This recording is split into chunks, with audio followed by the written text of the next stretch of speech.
Light bulbs might not be the very first thing that comes to mind if you consider devices that emit EMF, but this common household item generates a lot of EMF radiation. When you attempt to reduce EMF levels in your home, you will have to think about what bulbs you are using. Light bulbs produce EMF in several ways.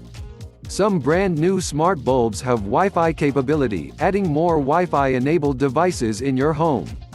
That emits EMF radiation. Other smart bulbs utilize Bluetooth, which is every bit as harmful concerning radiation emissions. What are the safer light bulbs?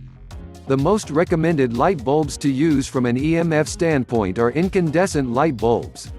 They are designed to work with the wiring in most homes, meaning they produce little to no dirty electricity.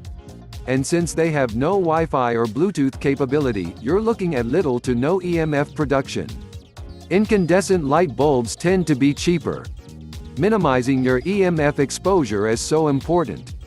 The most reliable option for you is to utilize incandescent bulbs. It would be difficult to reduce your home overall EMF level. But switching to incandescent bulbs is your first approach to radically lower your home's EMF radiation level.